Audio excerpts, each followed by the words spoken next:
हम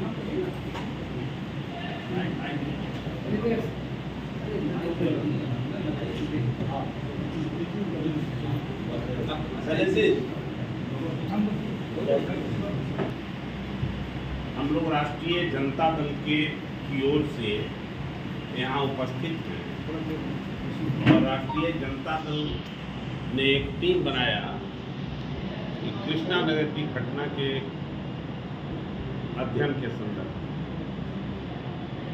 जिसमें मैं खुद हूँ उदय नारायण चौधरी, पूर्व अध्यक्ष विधानसभा।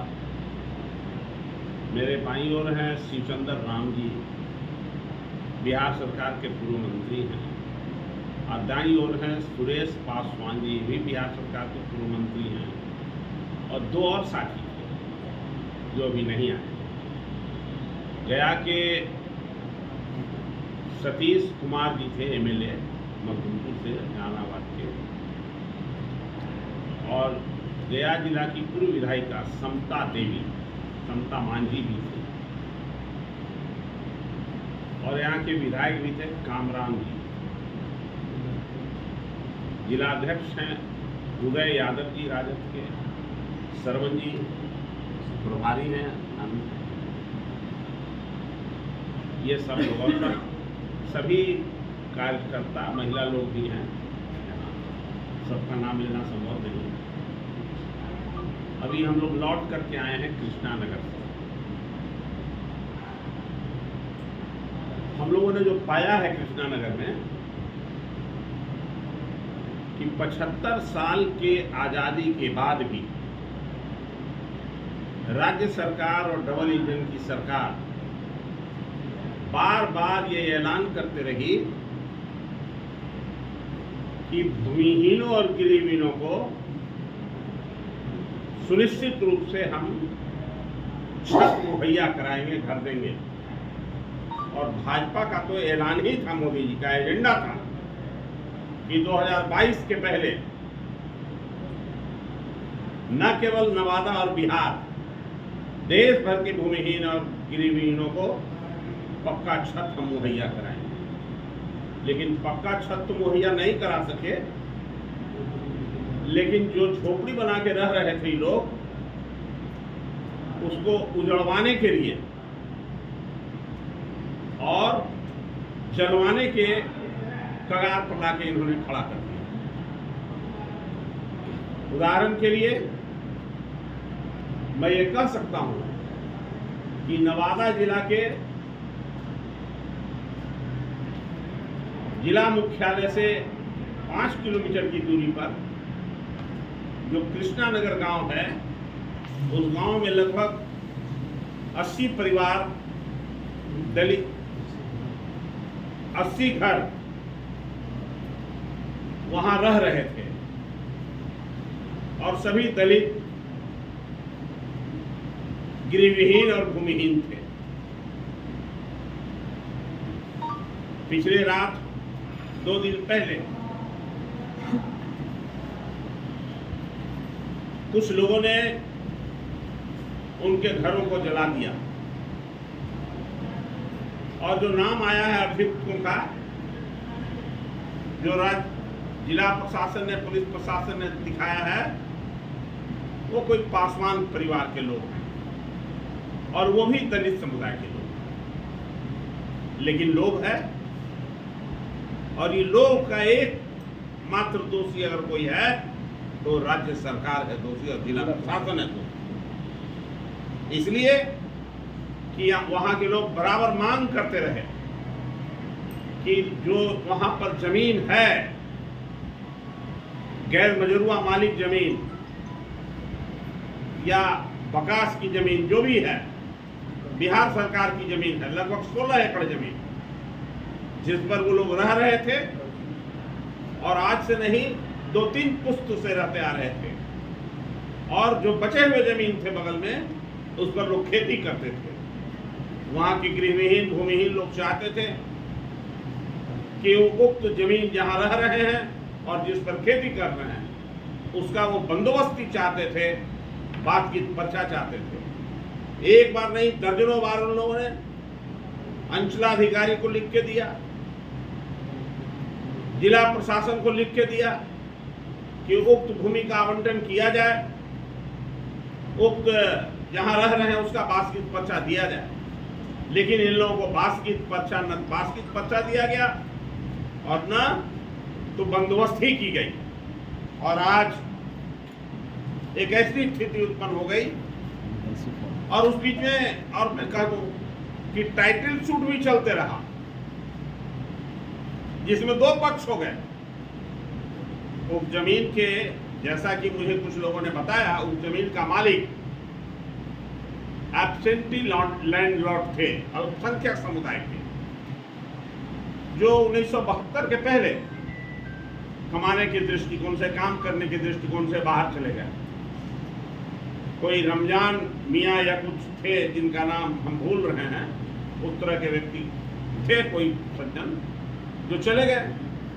अब जब कमाने चले गए तो यहाँ से वो एब्सेंट हो गए। सर्वे में कर्मचारी और जिला प्रशासन या अंचल ने उसको बिहार सरकार की जमीन घोषित कर दिया। उस जमीन पर रहने लगे और मांग करने लगे ये लोग। तो जो एब्सेंटी लैंडलॉर्ड हैं उनके तरफ से कोई ऑब्जेक्शन नहीं हुआ। ऑब्जेक्शन हुआ लोभ में जमीन का बंदोबस्ती नहीं हुआ तो, और नतीजा हुआ कि अभी जो सर्वे चल रही है बिहार सरकार की, इस सर्वे में खाता खुलवाने के लिए अपने अपने नाम से वहां के रहने वाले लोग डिमांड खुलवाना चाहते थे अपने जमीन का।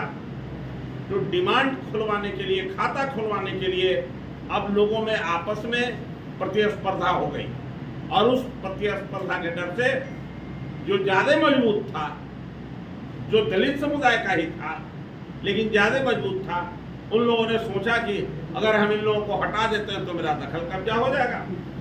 तो दखल कब्जा करने की नियत से उसमें आग लगा दिया। तो अब इतनी बड़ी घटना घट गई। तो मैं उन लोगों को दोषी नहीं मानता हूं, मैं दोषी मानता हूं जिला प्रशासन को और बिहार सरकार को दोषी मानता हूं, जो आज तक उनके साथ सेटलमेंट नहीं कर सकी, उनको बंदोबस्त नहीं कर सकी और न बास्कित पर्चा दे सकी। यह दुर्भाग्य का विषय है और इतनी दर्दनाक स्थिति है। सब मजदूर हैं, खेतीहर मजदूर हैं, काम करते हैं तो कमाते हैं। और बिहार सरकार कहती है कि हम दलितों का सम्मान कर रहे हैं। न वहाँ स्कूल की व्यवस्था है, न वहाँ किसी का राशन कार्ड है, न वहाँ बिजली अभी तक पहुंची है, कोई चीज नहीं पहुंचा। न वहाँ आंगनवाड़ी केंद्र चलती है, चापाकल पानी पीने के लिए नहीं था, नल जल की कोई व्यवस्था नहीं की गई है। लेकिन फिर भी हम कहते हैं कि मैं तो सुशासन की सरकार पूरे राज्य में और देश में डंका बज रहा। और एक मंत्री तो और निकले भाई, जिनके बारे में क्या कहना है, जीतन राम मांझी जी, जो केंद्र सरकार के मंत्री हैं। उनको तो लगा कि किसी तरह से इस मामले को डाइवर्ट कर दिया जाए। तो जातीय दंगा फैलाने की दृष्टि से एक खास उद्देश्य से उन्होंने यादव जाति का नाम लिया, राजद को बदनाम करने के लिए लिया है। मैं पूछना चाहता हूं मांझी जी, अब तो आप दिल्ली के गद्दी पर बैठे, जो चाहिए वहां से कर लीजिए, और इस तरह का बयान देते हैं। क्यों नहीं बास्कित पर्चा दिलाया? और मैं दूसरी बात भी उनसे सवाल करना चाहता हूं, अगर बहुत मुसहर जाति के हितैषी थे तो क्या टाले मांझी की जब जिंदे जलाने वाली हत्या हुई थी उसमें गए थे? नहीं गए थे। क्यों नहीं गए? इसका भी जवाब उनको देना चाहिए। इसी नवादा जिला की घटना है अक्सर, ये वारसलीगंज के, लेकिन वहां नहीं गए। तो ये दुर्भाग्य है कि दिल्ली के गद्दी पर बैठ करके और जातीय दंगा फैलाने के लिए, उन्माद फैलाने के लिए इस तरह का बयान देते हैं। इसका क्या असर होगा? इनके पर कौन सा कार्रवाई आम जनता को करनी चाहिए, या कानून के दायरे में कौन कार्रवाई इनके पर होनी चाहिए? ये तो कोई संज्ञान नहीं लेगा। लेकिन इस तरह से जातीय दंगा फैलाने की बात कोई करता तो कितने लोग गरजने लगते हैं। इसलिए मैं अपील करना चाहता हूं कि आप घबरा गए हैं का जातीय जनगणना की मांग की जा रही है, उससे आप घबरा गए हैं का? आपके आका घबरा गए हैं?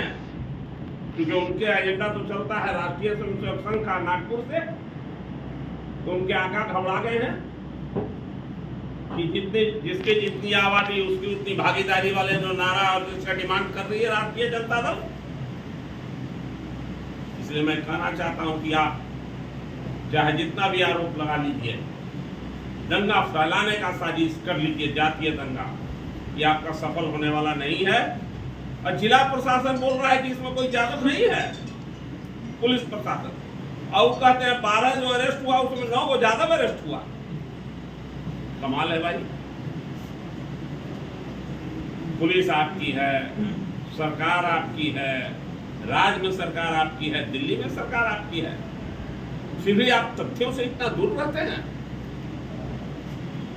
दुर्भाग्य है।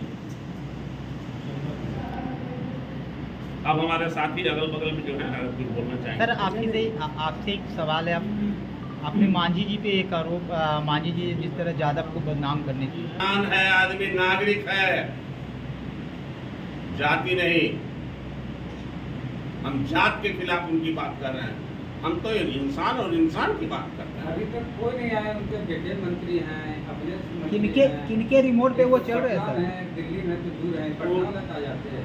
वो चलता है, उनका नागपुर का रेमुट से चलते हैं वो आजकल, ये मांझी जी। और उनका बेटा तो आरएसएस का है ना, ओटीसी में था। संतोष जी जो है ओटीसी ट्रेंड, ये जान आए नहीं, वहीं से बोलना काहे को आवेंगे, आना चाहिए था उनको, लेकिन अब तक नहीं आए। इसलिए मैं राज्य सरकार से मांग करता हूं कि तत्काल जो पीड़ित परिवार है उसको प्रधानमंत्री आवास योजना से